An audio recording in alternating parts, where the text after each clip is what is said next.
Здравейте! В предния влог ви показах управлението на героя, анимации и част от блокаута на заобикалящия го свят, както и проблемите, които срещнах.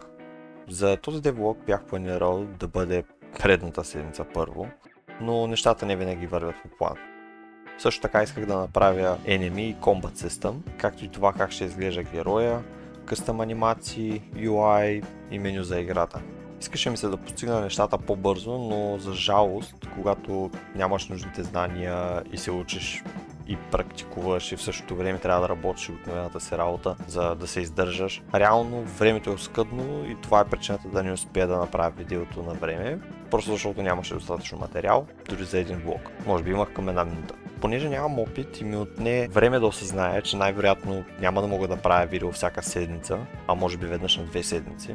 Също така трудностите, които срещнах, ме натовариха и обезкуражиха. Не бях готов да се предам, но определено мотивацията ми изчезна и бях останал само с едната си, че съм се хванал на хорото и ще си го играя до края. Дадох се сметка, че да създаваш игра е нужно адски много време и опит, които аз нямам. Също така липсата на опит ме караше да се лутам и да работя в пълен хаос. Затова седнах и реших да си преправя първоначалния план.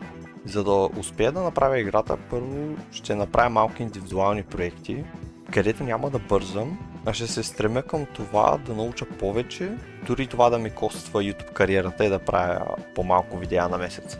В тези малки проекти ще работя над нещата, които искам да включа в играта.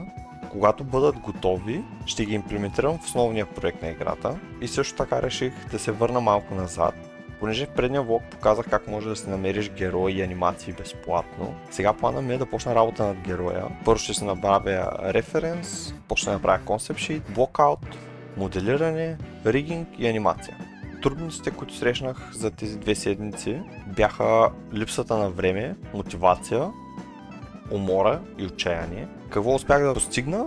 Успях да разцъкам малко Albion онлайн и да се загубя времето. Вау. Също така поработих малко над спринтирането на героя, като направих така, че като натиснеш F, героя почва да спринтира, като Бари Алън, The Fastest Man Alive, и оставя Light Trail след себе си. Този ефект успях да постигна след като се запознах набързо с Ниагара, нямам предвид водопада. В Unreal Engine 5 Ниагара е Next Gen VFX System, която позволява на Technical Artist да създаде визуални ефекти за игра, филм, анимация. А сега малко работа над героя. Когато създаваш герой за игра или анимация, едно от най-важните неща е да имаш материали за образец или референс. За целта ще потърся образци в Google, като за начало искам Human Anatomy Reference, за да работя над пропорциите на човешкото тяло. Правя си малка колекция от референс с помощта на PureRef. Това е програма, която помага създаването, събиране и колекциониране на снимки и картинки за референс. Също безплатна и линка е долу в описанието. После с помощта на Krita и Affinity Photo създавам концепт шита за героя. Krita е също безплатна, линка ще намерите в описанието. Affinity Photo е подобие на Adobe Photoshop, само че е one-time purchase. Отново линка е долу в описанието.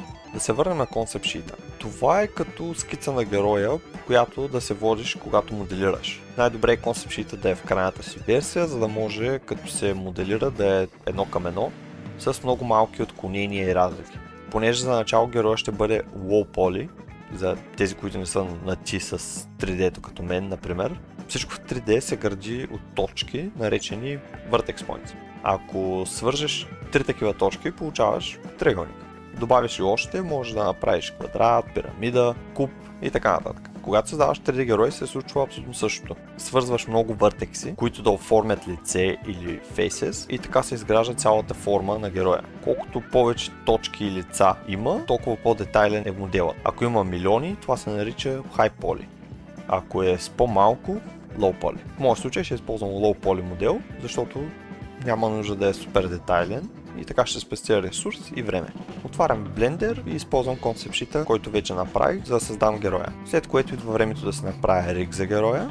Ригинг е когато създаваш нещо като виртуален скелет или риг за 3D модел, което му позволява да бъде анимиран. В следващия devlog ще пробвам да завърша рига и контролите, също така ще пробвам да поставя основите за Combat System. Devlog 3, край!